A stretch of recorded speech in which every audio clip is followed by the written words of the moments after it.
പത്മ ലളിതാ സഹസ്രനാമം അടുത്ത വരികളിലേക്ക് കടക്കുന്നു. സർവാരുണാനവദ്യാംഗി സർവാഭരണഭൂഷിത. സർവാരുണ, സർവ അരുണ. അരുണൻ നമുക്കറിയാം സൂര്യൻ്റെ തേരാളി, അതായത് സൂര്യൻ്റെ തേരാളിയായ അരുണൻ്റെ നിറമുള്ള ദേവി. അപ്പോൾ പ്രകൃതിയെയും കൂടെ ചേർത്താണ് ഇപ്പോൾ പറയുന്നത്. മൂലപ്രകൃതിയുടെ തേരാളിയായ അമ്മ. അതാണ് എൻറ്റയർലി റെഡ് ഇൻ കോംപ്ലക്ഷൻ. ചുവപ്പിൻ്റെ എല്ലാ തരം ഭാവങ്ങളും, ചുവന്നത് എന്ന് പോലും പറയാൻ പറ്റില്ല, ചുവപ്പ് എന്ന നിറത്തിൻ്റെ എല്ലാ തലത്തിലുള്ള ഭാവങ്ങളും തേജസ്സോടുകൂടി തേരാളിയാക്കിയ അമ്മ, പ്രകൃതിയെ അമ്മ. ഇപ്പോൾ അമ്മയുടെ കടിഞ്ഞാണിലാണ് പ്രകൃതി ഇപ്പോൾ. അനവദ്യാംഗി. അനവദ്യാംഗി എന്നാൽ ഫോൾട്ട്ലെസ് ബോഡി, ഒരു തരത്തിലുള്ള കുറവുകളും ഇല്ലാത്ത ശരീരത്തോട് കൂടിയവൾ. അതായത് ഇപ്പോൾ കുറവുകളൊന്നുമില്ല, എല്ലാം നിറവുകൾ. പ്രകൃതിയിൽ അങ്ങനെയാണല്ലോ, കുറവ് എന്ന് നമ്മൾ പറയുന്നതാണ്, പക്ഷെ പ്രകൃതിയിൽ കുറവുകളില്ല. അപ്പോൾ ഇവിടെ അമ്മ മൂലപ്രകൃതിയായിട്ടാണ്, അതുകൊണ്ട് ഫോൾട്ട്ലെസ് ബോഡിയാണ്. സോ അനവദ്യാംഗി, എല്ലാവിധത്തിലുള്ള നിറവോടുകൂടിയ ശരീരമാണിപ്പോൾ അമ്മയ്ക്ക്. സർവ ആഭരണഭൂഷിത. നമുക്കറിയാം സർവ ആഭരണങ്ങളും. ഇവിടെ ആഭരണങ്ങൾ എന്നുദ്ദേശിച്ചിരിക്കുന്നത് സ്വർണമാല, കനകമാല, രത്നമാല എന്നുള്ള രീതിയിൽ ഒരർത്ഥമെടുക്കാം. എന്നാൽ പ്രകൃതിയെ ആഭരണമാക്കി അണിഞ്ഞിരിക്കുന്ന അമ്മ, ദേവി. അങ്ങനെ പ്രകൃതിയെ മുഴുവനായും ആവരണമാക്കി അണിഞ്ഞിരിക്കുന്ന അമ്മ തന്നെയാണ്. അതാണ് ഇവിടെ ഭൂഷിത എന്നാണ്, അതായത് അലങ്കരിക്കപ്പെടുക.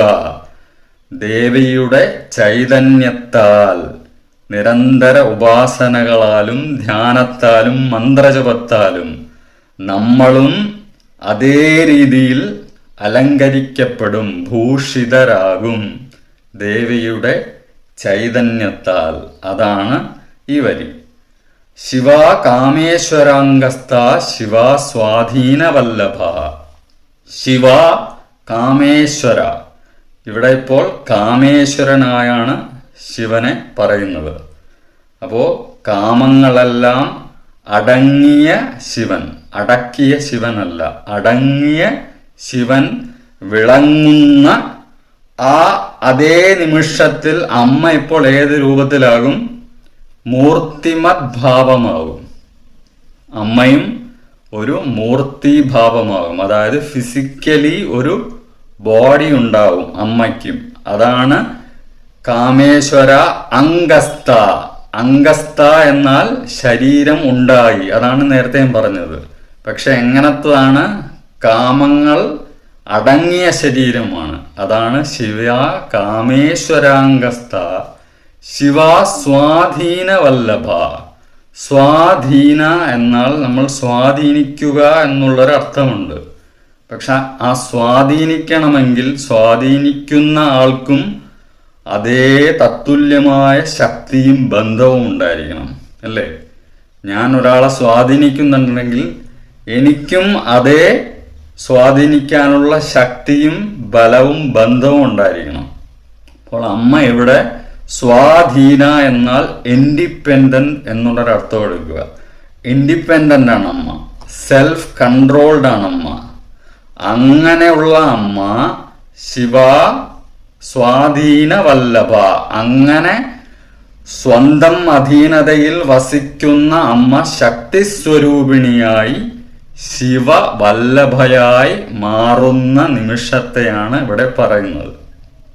അതായത് അമ്മ ശിവനെ സ്വാധീനിച്ചു എന്നുള്ള അർത്ഥത്തിലല്ല, ശിവന്റെ അംഗസ്ഥയായി മാറുന്നു. കാരണം ഇവിടെ കാമങ്ങളില്ല, ശക്തി മാത്രമാണ്. അതിനൊരു മൂർത്തിഭാവം നമ്മൾ കൽപ്പിക്കുന്നു. അപ്പോൾ അതാണ് ഈ വരികൾ. സർവാരുണാനനവദ്യാംഗീ സർവാഭരണഭൂഷിത ശിവാ കാമേശ്വരാംഗസ്ഥ ശിവാ സ്വാധീനവല്ലഭ. ശാന്തി ശാന്തി ശാന്തി. അമ്മേ ശരണം. പത്മ.